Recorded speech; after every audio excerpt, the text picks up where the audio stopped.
하나님 말씀은 구약성경 욥기 26장 10절에서 14절까지입니다.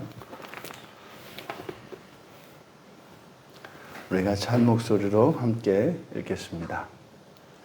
수면의 경계를 그으시니 빛과 어둠이 함께 끝나는 곳이니라. 그가 꾸짖으신즉 하늘 기둥이 흔들리며 놀라느니라.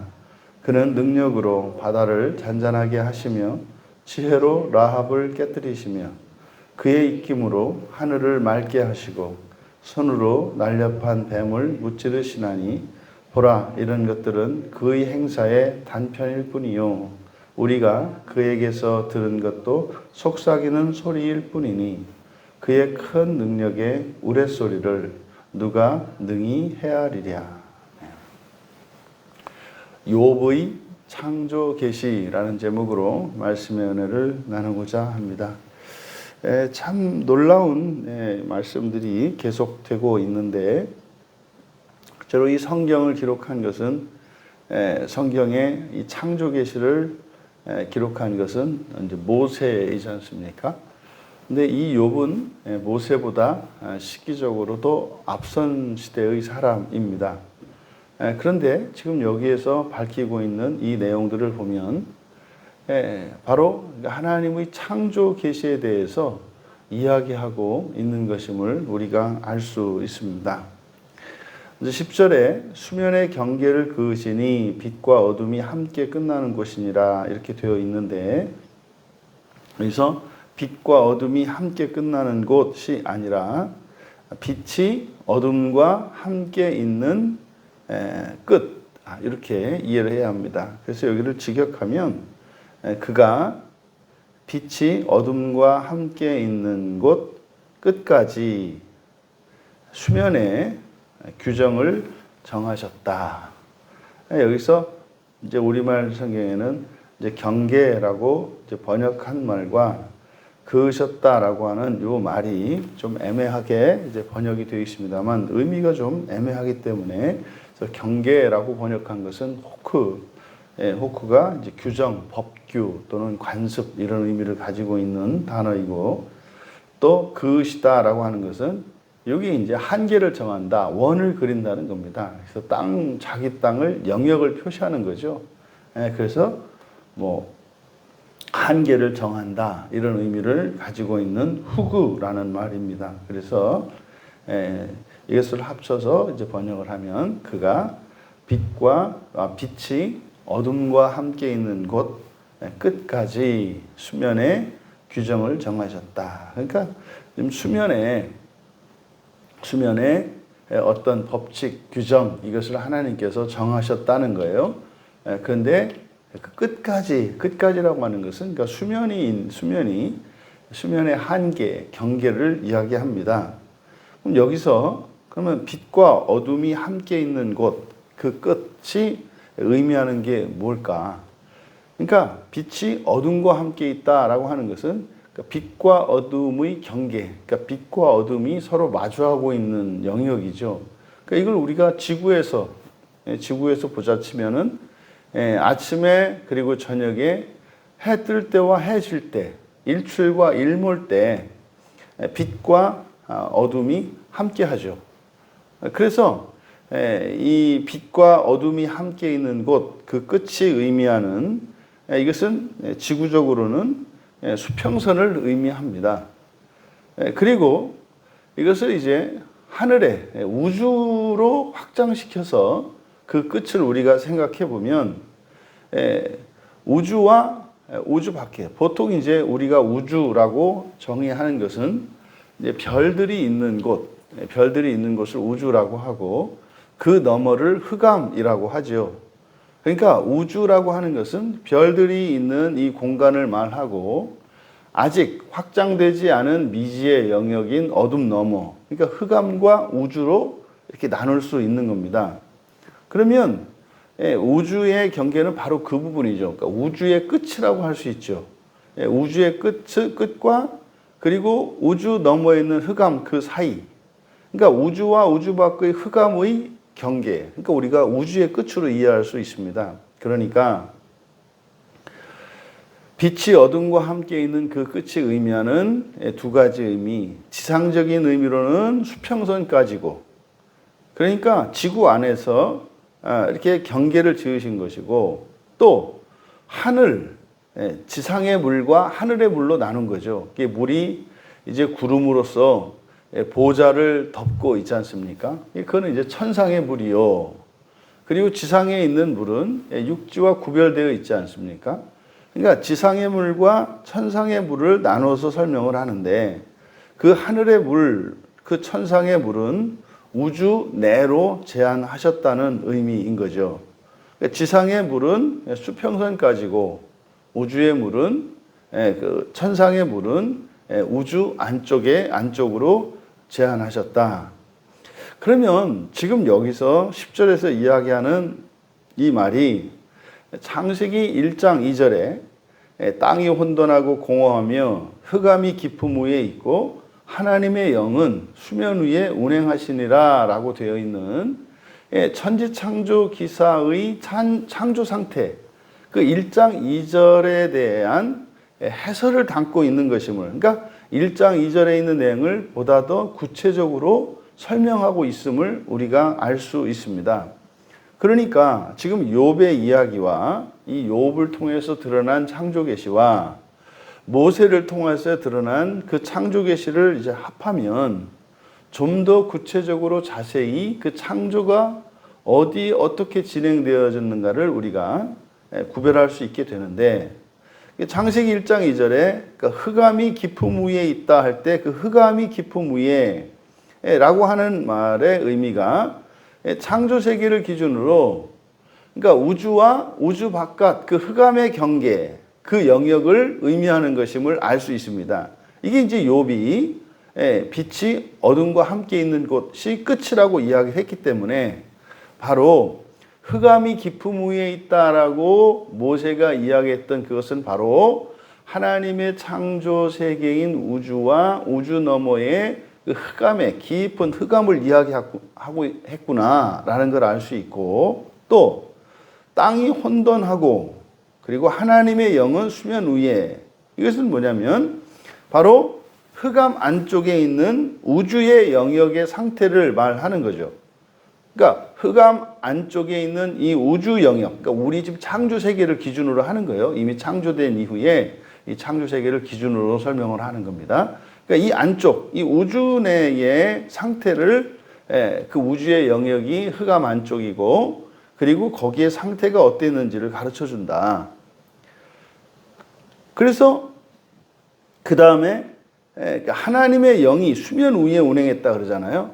그러니까 이렇게 되는 겁니다. 맨 바깥으로 흑암이, 무한한 깊이의 흑암이 있고 그 안쪽으로 우주의 영역이 있는데, 그 우주의 영역과 우주와 그리고 흑암 사이 그 경계, 지금 욥은 그것을 이제 빛이 어둠과 함께 있는 곳이라고 했는데, 그 경계를 운행하신 게 하나님의 영이라는 것을 알 수 있는 거죠. 그러니까 하나님의 영이 우주의 맨 끝, 그러니까 단지 수면 위에 운행하시고라고 하는 이 말이 사실은 창세기에서는 의미가 잘 와닿지 않는단 말이에요. 근데 욥의 이야기를, 욥의 계시를 통해서 우리가 알 수 있는 것이 수면 위를 운행하셨다라고 할 때 이 수면이라고 하는 것은 바로 우주의 끝에까지 한계를 정하셨기 때문에, 그러니까 성령께서 운행하신 것이 어디라는 거예요? 흑암과 우주 사이, 그 경계선이죠.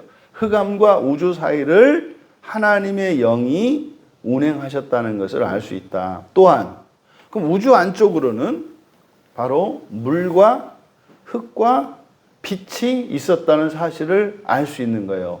그러니까 지금 창조 세계를 기준으로 우주 안쪽에는 이렇게 물과 흙과 빛이 안에 함께 공존했던 겁니다. 그리고 흑암 너머에는 물도 없고 빛도 없고 공기도 없었던 거죠. 이렇게 해서 바로 이 욥의 계시를 통해서 창세기 1장 2절에 있는 내용을 보다 더 구체화하고 정확하게 우리가 알 수 있었다. 그리고 11절에 그가 꾸짖으신 즉 하늘 기둥이 흔들리며 놀라느니라.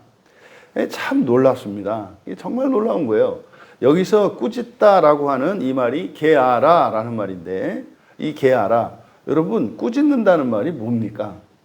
이게 우리들이 하도 이렇게 이제 자기 중심적인 개념으로 언어들을 이해하기 때문에 그 단어의 어휘들의 의미가 이제 많이 달라지는 거예요. 꾸짖는다라고 하는 것은 그 말하는 사람의 그 태도, 이것을 보았을 때 좀 거칠고 듣는 사람의 입장에서는 그게 불쾌할 수 있는 말입니다. 꾸짖는다는 말이. 근데 사실은 꾸짖는다는 말의 목적이 뭐죠? 그것은 꾸짖는 그 사람, 그 대상인 지금 꾸짖음을 받고 있는 그 사람의 잘못이나 부족함 또는 더 나은 진전을 위해서 교정하고 변화시키기 위한 말이 꾸짖음이죠. 이 꾸짖음에는 가르침이 있다 이 말이에요. 꾸짖음은 나쁜 게 아니라 사실은 이 꾸짖음은 그 사람으로 하여금 더 나은 사람이 되도록, 더 나은 존재가 되도록 하는 거죠. 그래서 이 게하라가 잠언 13장 1절에 지혜로운 아들은 아비의 훈계를 들으나 거만한 자는 꾸지람을 즐겨 듣지 아니하느니라. 그러니까 거만한 자, 거만한 아들이죠. 교만하고 거만한 아들은 그 훈계입니다. 훈계를 꾸지람이죠. 그러니까 꾸지람을 즐겨 듣지 않느니라. 그래서 이 세상에 가장 지혜로운 사람이 다른 사람으로부터 배우는 사람이고 또 가장 어리석은 사람이 배우지 않는 사람이거든요. 그러니까 이 꾸짖음이라고 하는 것은 나의 단점과 한계를 교정하고 뛰어넘기 위해 필요한 지혜가 담긴 말이 꾸짖음입니다. 그러니까 여기서 이 그가 꾸짖은 즉 하나님이 꾸짖으셨다라고 했을 때 이것은 창조 세계 전체에 대해서 하신 말씀이에요. 그런데요, 이 말이, 이 꾸짖다라고 하는 이 말이 사무엘하 22장 16절과 시편 18편 15절에 똑같은 말이 기록되어 있는데 이럴 때에 여호와의 꾸지람과 콧김으로 말미암아 물밑이 드러나고 세상의 기초가 나타났도다. 그러니까 사무엘하와 시편 18편에 사무엘하 22장과 시편 18편에 하나님의 꾸짖음이라고 하는 이 말이 어떻게 사용됐어요? 하나님의 창조 선언, 빛이 있으라 이렇게 하셨던 하나님의 창조 행위로 이 게하라를 사용하고 있어요. 그러니까 지금 욥이 말하는 이 말도 바로 이게 하나님의 천지 창조에 대한 이야기인 거죠. 이거를 말씀으로 창조하셨다. 가라사대 이르시되 이것을 욥이 꾸짖음, 이 게하라라는 말로 사용하고 있다. 그리고 하늘 기둥이 흔들리며 놀라다. 이게 뭐겠습니까? 하늘 기둥, 기둥이라고 하는 것은 무엇인가를 견고하고 안정되게 떠받치는 거 아닙니까? 그러니까 천지가 창조될 때에 견고한 우주 전체가 요동한 것을 하늘 기둥이 흔들리며 놀랐다라고 이야기를 하고 있는 거죠.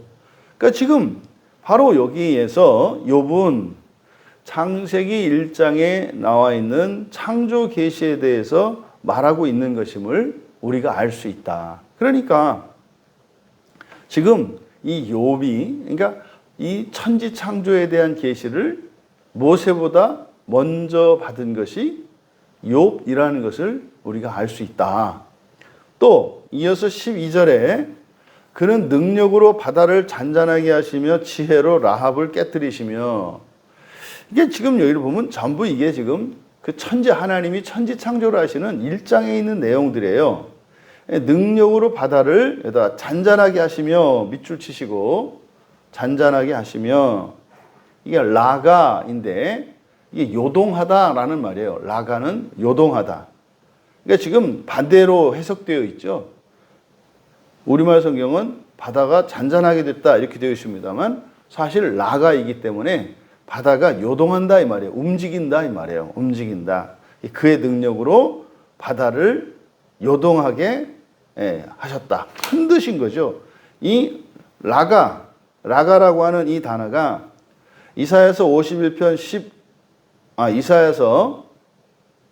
15절과 예레미야 31장 35절에 뒤 흔들다라고 번역되어 있어요. 뒤 흔들다. 그러니까 이게 움직이게 하는 거거든요. 그래서 12절을 사역을 하면 앞에 부분을 그는 그의 힘으로 능력이기보다는 코와 흐니까 그냥 힘으로 바다를 뒤 흔드셨고, 그러니까 우리는 지금 바닷물이 움직이는 것을 이제 달에 의해서 이게 달의 인력에 의해서 밀물과 썰물로 이렇게 움직인다고 우리는 이제 과학적으로 알고 있지 않습니까?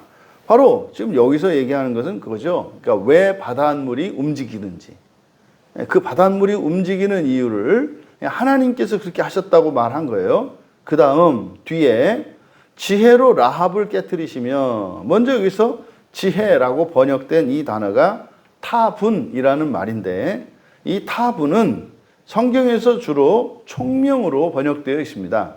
이게 출애굽기 31장 3절에 그러니까 총명으로 주로 번역되어 있고, 신명기 32장 28절 같은 경우에는 이제 분별력으로 번역되어 있는데, 이것을 창조의 지혜라고 볼 수 있어요. 이 타분을 창조의 지혜. 그러니까 이게 이제 우리들이 이야기하는 이제 자녀들을 교육할 때 중요시 여기는 게 뭐예요? 창의력, 그렇죠? 창의력. 그러니까 그 창의력, 창조의 지혜를 의미하는 게 이 타분이다. 그러니까 여기서 지금 하나님의 천지 창조에 관한 것이니까 창조의 지혜로, 또는 그냥 다른 성경에 일반적으로 번역된 총명이라는 말로, 그래서 그냥 그의 총명으로 라합 밑줄 치시고, 이 라합은 그러니까 라하부, 그래서 이게 폭풍우를 말합니다. 라하부가 폭풍우예요. 폭풍우 또는 거만이라고 하는 그 명사인데, 그러니까 폭풍우 그대로, 그러니까 그의 총명으로 폭풍우를 깨뜨리셨다. 그러니까 지금 12절에서 말하는 게 뭡니까? 바닷물이 말이죠. 바닷물을 움직이게 하셨고, 움직이는데 이제 폭풍우가 막 일어날 수 있잖아요. 폭풍우가 일어나지 못하게 하셨다는 거죠. 그러니까 오늘날 태풍이 이렇게 폭풍우 치고 막 해일이 일어나고 하는 이것이 타락한 이후에 일어난 것임을 알 수 있는 거예요. 그전에는 어떻게 한 거예요? 그렇게 물이 폭풍우를 일으킬 수 없었다는 거죠. 그러니까 예수님이 마가복음 4장 39절에서 풍랑이 이는 바다를 꾸짖으셨을 때 그러니까 하나님께서, 그러니까 예수님이 그 바람을 재우셨을 때, 그래서 그 바다를 잔잔하게 하셨던 그 사건과 일치하는 사건인 겁니다. 폭풍우를 깨뜨리셨다라고 하는 것이. 그리고 이제 13절에 그의 입김으로 하늘을 맑게 하시고 손으로 날렵한 뱀을 무찌르시나니, 여기서 이제 맨 끝에 무찌르다라고 하는 이 말이 사본에 따라서 서로 다른 단어를 사용하고 있어요. 사본에 따라서.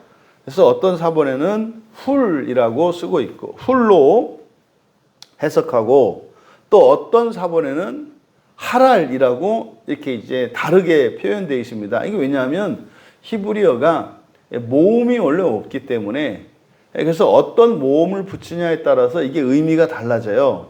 그래서 이것을 이 단어 무찌르다라고 번역한 이 단어를 훌로 이해하면, 훌은 뭐 꼬다, 비틀다 이런 뜻이거든요. 그리고 하랄이라고 했을 때는 찌르다라는 뜻이에요. 그러니까 여기서는 찌르다라고 하는 것이 하랄로 보는 것이 맞겠다. 그래서 뱀을 찌르다. 그래서 여기를, 그리고 맑게 하시고 밑줄 치시고, 맑게 하시고, 여기가 쉬프리인데 이거는 아름다움입니다. 아름다움. 그러니까 입김은 뭐 당연히 김이니까 루아흐이겠고요. 그래서 13절을 사역하면 그렇게 됩니다. 그의 입김보다는 영이죠. 그의 영으로 하늘들이 아름답게 하셨고, 그의 영으로 하늘들이 아름답게 하셨고 그의 손이 달아나는 뱀을 찌르게 하셨다. 달아나는 뱀을 여기서 날렵한이라고 번역했는데 이것은 달아나는, 도망갈 때 빨리 도망가지 않습니까? 그래서 여기를 날렵한이라고 번역을 했는데 이 단어의 원래적인 의미는 도망가는. 그러니까 지금 13절에서 이야기하는 건 뭡니까? 우주 공간 안에서 창조하는 그 능력, 그 루하흐죠.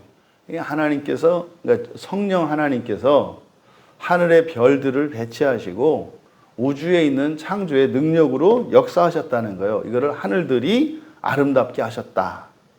그리고 여기서 뱀이 등장해요. 그의 손이 달아나는 뱀을 찌르게 하셨다. 여기서 찌르다라고 하랄 요 단어가 사용된 용례를 보면 이사야서 51장 9절에 폭풍우를 쪼개시고 용을 찌르시니라고 번역되어 있습니다. 그러니까 지금 13절에 이 뱀을 찔렀다, 도망가는 뱀을 찔렀다라고 하는 이것이 사탄이 하늘에서 쫓겨난 것과 그리고 이 타락사건 이후에 인자가 여자의 후손에 의해서 머리가 밟히는, 그래서 훗날 사실은 이사야서 53장에 예수님께서 십자가에서 당하시는 예수님이 우리의 허물을 대신하여 찔리시죠. 그렇게 이제 연결이 되는 겁니다. 그러니까 13절까지는 바로 하나님의 창조 기사에서 타락까지 함축하고 있어요. 13절까지 내용이. 그러니까 굉장히 이 깜짝 놀랄 일인 거예요. 그러니까 아니 그러면 이 창조 계시가 이렇게 다른 성경에서도 이미 나타나 있었다는 것을 우리가 알 수 있게 되는 거죠. 이어 14절에 보라 이런 것들은 그의 행사의 단편일 뿐이요. 여기서 이런 것들, 이게 뭡니까? 하나님의 천지창조를 말하는 거예요. 하나님의 천지창조. 그는 뭐다? 하나님이 하시는 일의 한 단편에 불과하다 이 말이에요. 천지창조가. 우리가 그에게서 들은 것도, 이거 뭐예요? 들었어요. 우리가 그에게서 들은 것도 하나님의 계시가 욥에게 임했다는 사실을 우리가 알 수 있는 겁니다. 그에게서 들은 것도 속삭이는 소리일 뿐이니 그의 큰 능력의 우레소리를, 그러니까 그의 들은 것 그리고 큰 능력의 우레소리, 이게 큰 능력의 우레소리라고 하는 것은 사실은 아직 욥이 알지 못하는 계시겠죠.